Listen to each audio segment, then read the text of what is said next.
I've discovered that a lot of leaders, especially new leaders, young leaders, really lack self-awareness. And the way that that ends up kind of manifesting and showing up is in a lack of manners. And so today on the podcast, we're going to talk about leadership manners. We're going to just break down some very simple words that we hopefully or we're supposed to learn as children. And we're going to try to practice them in our leadership, in our organizations, in our churches, wherever you're at.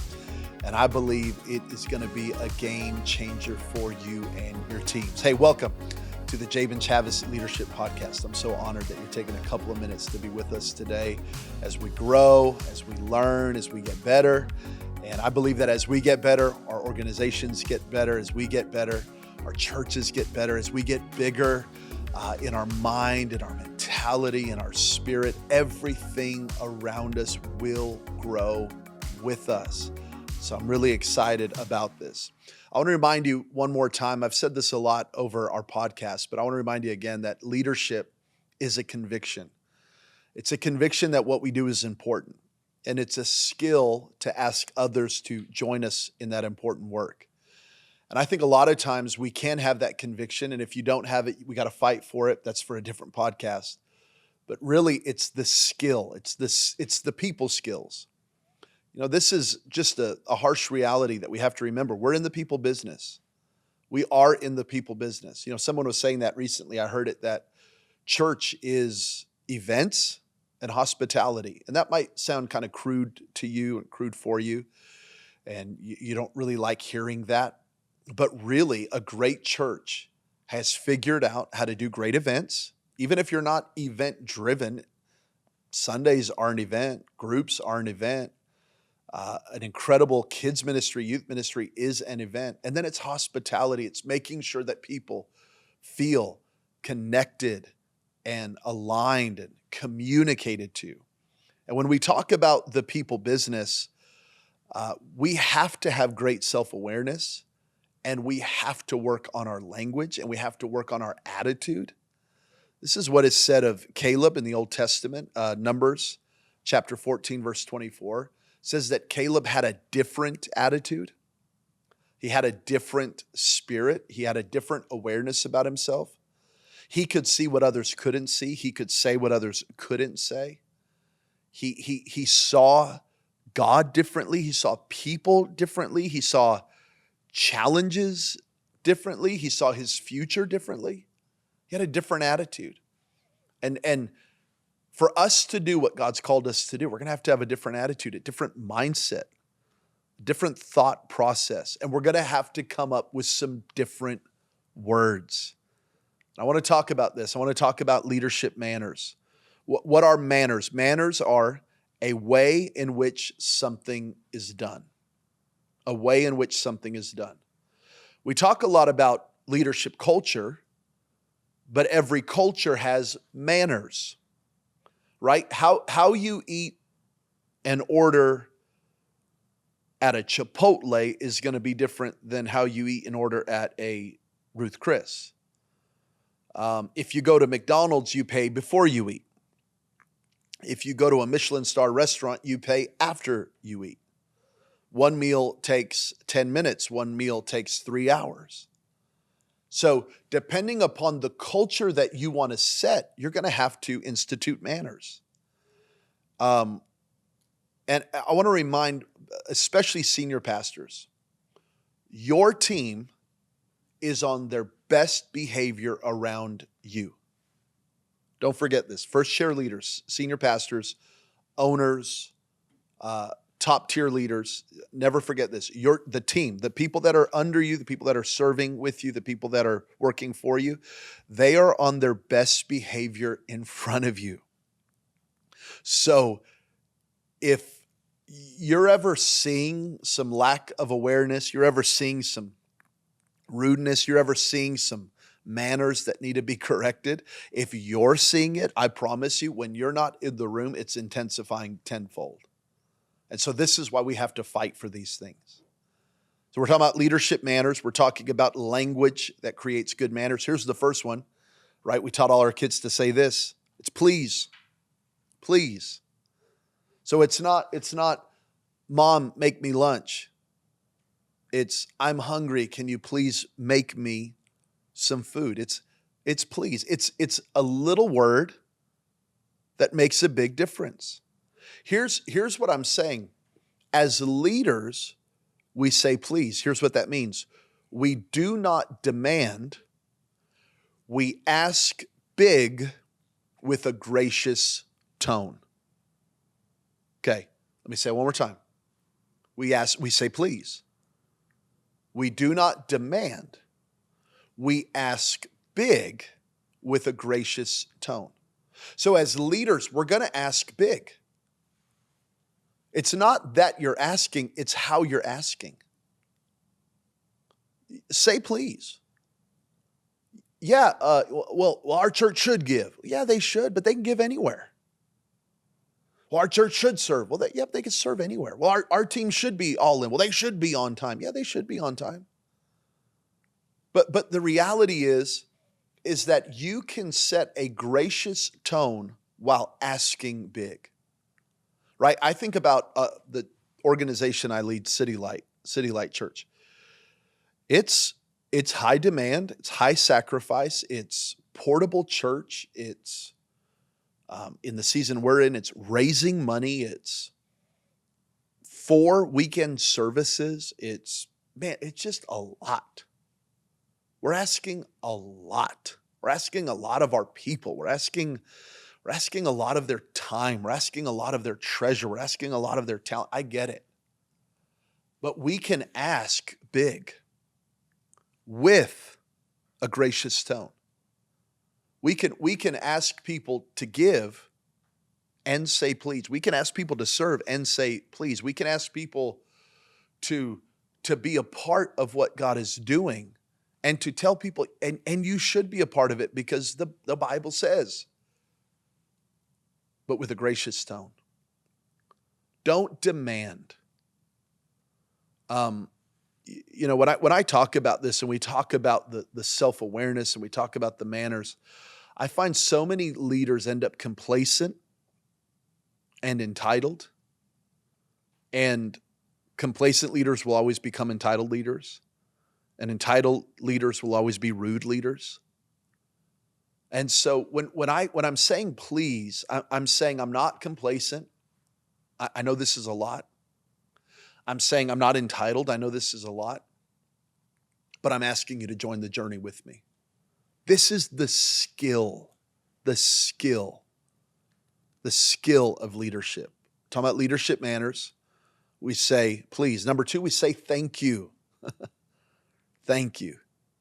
We honor the gift that is on a person and we show appreciation. We say thank you. As leaders, we honor the gift, the genius, the divine essence that's within them, the grace gift that is upon them. We honor that gift. We see that on them and we show appreciation. We should be thanking our volunteers. We should be thanking paid staff. Well, they're paid. Yeah, you could still say thank you. We should, if you're going to err on thank you, err on gratitude, err on saying it too much. Thank you. It's a big deal you're here. Every Sunday I get up and I say thank you. I get up in front of the church and I go, thank you for being here today. Thank you for spending a part of your week with us. Thank you for being here on a Sunday. Thank you for dealing with the parking and the high school it's just nothing about what we do at our church is convenient. Thank you. Thank you for sitting in this high school auditorium. Thank you for checking your kids down a mile away. Thank you. See, we express gratitude. Well, you think this is a sacrifice? You should see what they do in Africa. Yeah, I guess you could be that way. But there's something about expressing gratitude. Remember, Jesus healed 10 lepers. Only one came back to say thank you. He goes, where are the 9? Where's everybody else? Gratitude is rare. And we ought to be grateful people that not only go back to Jesus and say thank you, but go to our people and say thank you for giving. Thank you for that generous seed. Thank you for sowing. Thank you for being on the team. Thank you for serving. Thank you. Man, express more gratitude. It's a leadership manner. It's something that will bring a levity. I like this word.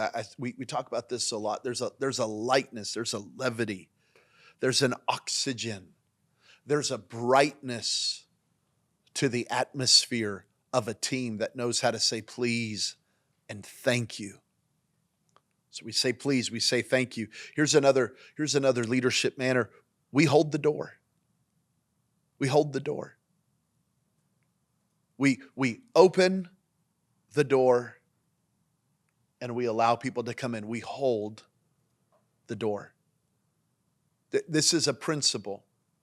You're walking into a restaurant with somebody. You're walking into a store with somebody. Open the door. Hey, you first. Ladies first. Ladies first. You first. Let me get that for you. Let me open that for you. Now, please come in. Please come in. I'll hold the door.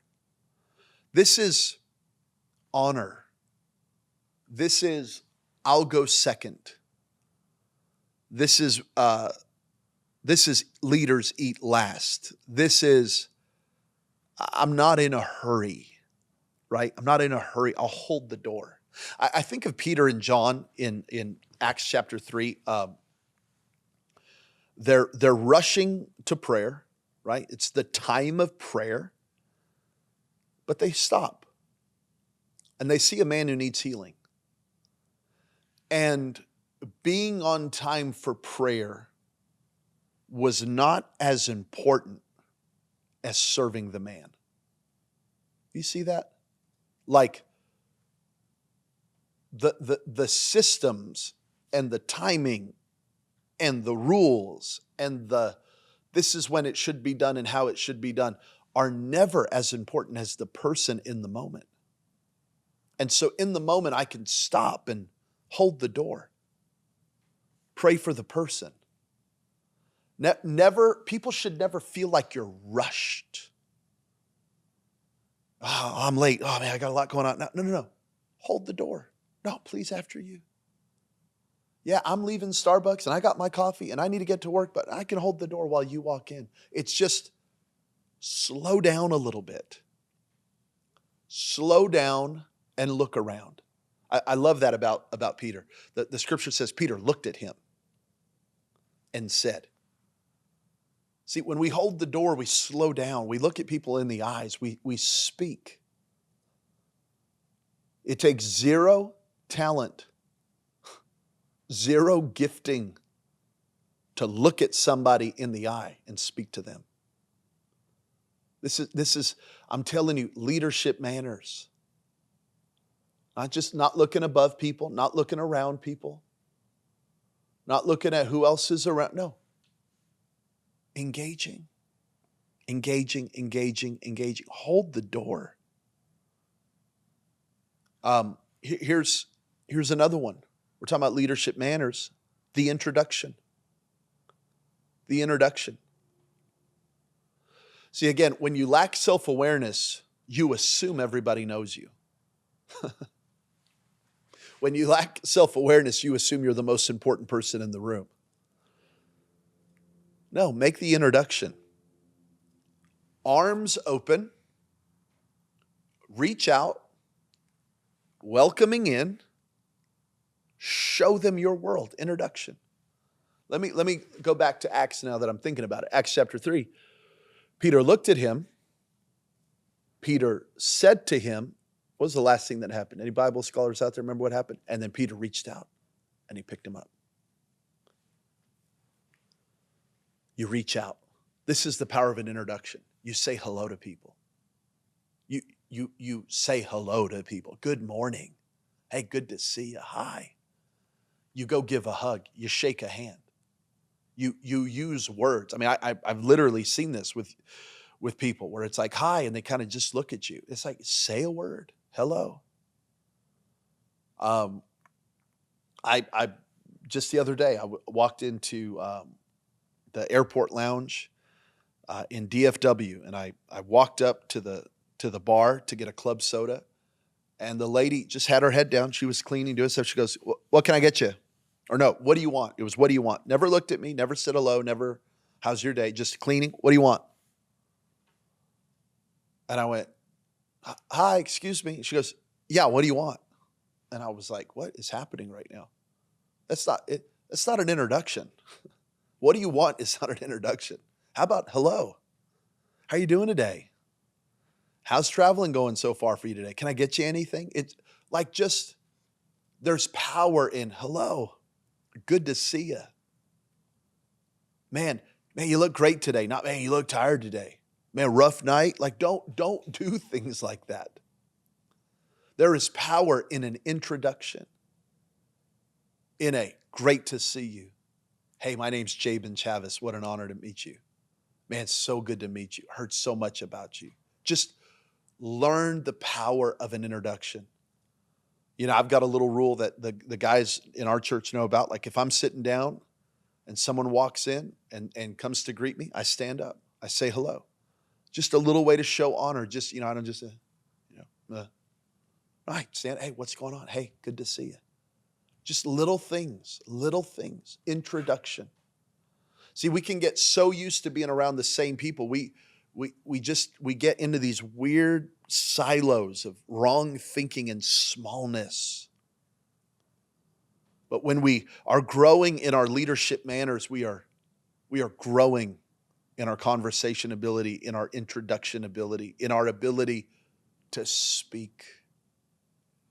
Here's another leadership manner. Never forget this. You got to knock. You got to knock. I don't own this space. I'm blessed to be in this space. This is not my space. And to knock is to show humility. We knock. Just a little principle, we knock. Just think about that in the context of I don't own this. Like I'm not entitled to this. I knock. I show honor. I come in slow. Is this a good time? Right? You knock. There's something about it. Like this isn't at church. I know you work there and I know you're there, or the office. I know you're there, but just don't take it too casually. Knock. There's just something about what I'm saying here. There's a piece of trash on the floor, pick it up. There's, a mess in the bathroom, help clean it up. We just don't get too casual with spaces and places and people. We knock. There's a professionalism. There's manners. There's, am I invited into this space and time at this time? If not, I can come back because I knock. And I never get too comfortable. Outside of my own home, obviously, I never get too comfortable. I always want to show honor. I always want to show that I care. I speak a lot at organizations and churches, and I'll ask pastors things like, how long do you want me to go? How do you do the salvation altar call? Is there anything that you would like me to preach on? What do you wear when you preach? These are questions I ask because I'm coming into his space. This isn't my space, it's his space. This isn't my church, it's his church. What I'm doing is I'm knocking. What I'm doing is I'm communicating that this is not my world, this is your world. This is not my house, this is your house. What can I do to serve you? We knock.